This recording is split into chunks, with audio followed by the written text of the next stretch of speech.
समूह चरणको पहिलो राउन्ड चाहिँ कस्तो रह्यो तपाईले के भन्नुहुन्छ? आई थिङ्क मैले एक्सपेक्ट गरेको टिमले चाहिँ अलिकति राम्रो पर्फर्मेन्स गरेन।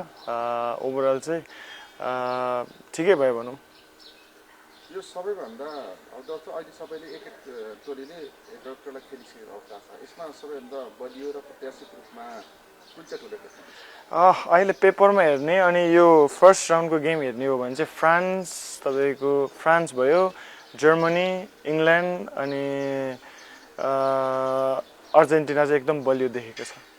बिचमा अब हिजो तपाईँले देख्नुभयो पोर्चुगल पनि त कुनै समय होइन एउटा उसले देखिएको थियो, स्पेन देखिएको थियो। पोर्चुगल र स्पेनको गेम हेरेर तपाईँले के भन्नुहुन्छ?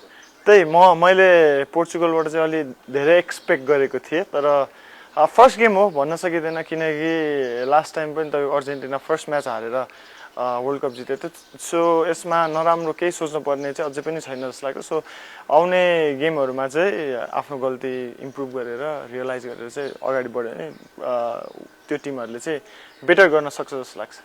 अब अहिलेसम्मको खेल हेर्दा अनअपेक्षित नतिजाहरू आयो होइन, खेलहरू हारे, यसमा चाहिँ के कारणले हो जस्तो लाग्छ? I think football is all about यही तपाईँको एक्साइटमेन्ट अनि तपाईँको अनप्रिडिक्टेबल गेम भन्छ क्या। तपाईँको जबसम्म सकिँदैन तबसम्म केही थाहा हुँदैन भन्ने एउटा, त्यही भएर चाहिँ एक्साइटेड हुन्छ हरेकचोटि बसेर हेर्दाखेरि होइन। सायद त्यही भएर नि जस्तो लाग्छ। फुटबलमा भन्न नि सकिँदैन तपाईँ कतिखेर कसले जित्छ भन्ने कुरा। यो व्यक्तिगत खेलाडीहरूको समीक्षा गर्नुपर्दा अहिलेसम्मको सबैभन्दा उत्कृष्ट प्रदर्शन कस्तो लाग्यो, कसको लाग्यो? There are lot of players होइन। तपाईँको धेरै प्लेयरहरू छ। अहिलेको फर्स्ट गेम हेऱ्यो भने सबैभन्दा टपमा अब ह्याट्रिक हिरो मेस्सी नै छ होइन। तपाईँको अर्लिङ हालान्ड भयो, धेरै प्लेयरहरू छ। अझै गेमहरू आउनै बाँकी छ। सो हेर्दै जाउँ। जस्तो बिचमा डेब्यु गरेका 4 टिमहरूको कुरा रह्यो होइन, 4 देशहरूको उहाँहरूको पर्फर्मेन्स चाहिँ तपाईँले कस्तो ठान्नु भएको थियो? आई थिङ्क सब नट ओन्ली त्यो 4 टिम, अरू टिमले पनि राम्रै गरिरहेको छ। स्पेसली अहिले डेब्यु भएको टिमहरूले चाहिँ यो फर्स्ट राउन्डमा पनि धेरै राम्रो गरेको चाहिँ मलाई महसुस भयो।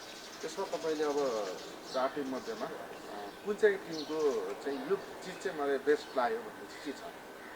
आई थिङ्क मलाई लाग्छ उज्बेकिस्तानको चाहिँ अलिकति म सपोर्ट पनि गर्छु। तपाईँको उज्बेकिस्तान चाहिँ मलाई अलिक बेटर लाग्यो। आजको म्याचमा हार भयो, 3-1 ले हार्यो, तर पनि उनीहरूले गरेको इम्प्रुभमेन्ट, उनीहरूले गरेको कुराहरूदेखि चाहिँ म इम्प्रेस पनि छु। आशा छ आउने दिनमा चाहिँ उनीहरूले राम्रो गर्नेछ। तपाईँको त्यो कुरा छ गोलकिपरको पनि ठुलो छ। हजुर हजुर। तपाईँ पनि नेसनल प्लेयर हुनुहुन्छ। हजुर। अब 25 वर्षको उमेरमा उनले फुटबल करियर सुरु गरेर अनि अहिले 40-41 रनिङ भएको छन् भने यसलाई चाहिँ के भन्नुहुन्छ? यो डेब्यु तपाईँको वर्ल्ड कपमा कुरासाओले गरेको त एकदम तपाईँको कोही मान्छेले पनि कोहीले पनि तपाईँको प्रिडिक्टै गरेको थिएन होला कुरासाओले त्यतिसम्मको पर्फर्मेन्स गर्छ भनेर। तर पनि मैले भने फुटबल हो, फुटबलमा जे पनि हुनसक्छ। अब उनीहरूले फर्स्ट गेम राम्रो खेले, सेकेन्ड गेम नराम्रो पनि हुनसक्छ, तर नराम्रो नहोस्। बेस्ट विसेस भन्न चाहन्छु त्यो टिमलाई। सो कुरासाओको टिमले चाहिँ जस्ट वर्ल्डमा एउटा राम्रो छाप छोड्न चाहिँ हेल्प गर्यो जस्तो लाग्छ। 48 टोलीको फर्मेटमा विश्वकप खेलाइयो, सायद यो पहिलोचोटि भयो। यसले चाहिँ कतिको रोमाञ्चक बनायो या यसले कतिको फरक पार्यो?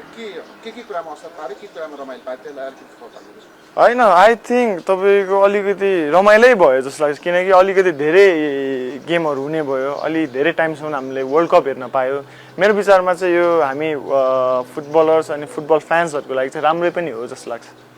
अब यसमा कुरा गरौँ, हामीले कतिपय देशसँग हामीले फुटबल खेलेका छौँ। जस्तो जोर्डनसँग पनि त हाम्रो जोर्डनको म्याच हेरिरहँदा, जोर्डन त्यो ठाउँमा पुगिरहँदा हामी सँगै खेलेका टिमहरू हामी चाहिँ हुँदा तपाईँलाई कस्तो लाग्यो या के चाहिँ पाउनुभयो तपाईँले? I think it's all about तपाईँको त्यो एउटा तलबाट स्टार्ट गर्नुपर्छ भन्छ नि तपाईँको। त्यही भएर ग्रासरुट लेभलदेखिबाट चाहिँ स्टार्ट गर्नुपर्छ जस्तो लाग्छ। सो हामीले नेपाली फुटबलमा नि मिसिङ गरिरहेको कुरा भनेको त्यही हो।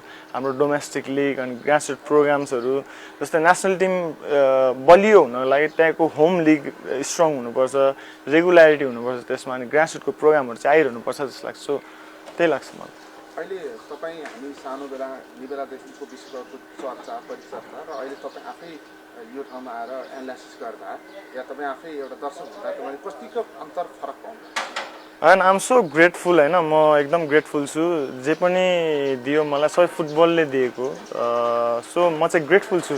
यो सबै मैले अहिले जे जति पाएको छ यो सब फुटबलको देन हो, so I am so happy. अब नेपालमा फुटबललाई अझै राम्रो या विश्वकपले एउटा चर्चा परिचर्चा छ, यसमा सबैजनाको ध्यान केन्द्रित छ। अब अर्को वर्ष त हाम्रो छिमेकी राष्ट्रहरू लगायत जस्तो यो साल उसमा हुँदैछ होइन, त्यसको हिसाबमा चाहिँ हामीहरूलाई चाहिँ अझै राम्रो पहुँच बनाउनको लागि चाहिँ तपाईँको नजर एउटा फुटबलर या एउटा आम पब्लिकको हिसाबमा चाहिँ कसरी फुटबललाई त्यो स्थानमा नभए पनि अलिकति एउटा लेभलको मेन्टेन गर्नुमा चाहिँ चुनौती चाहिँ के हुनसक्छ?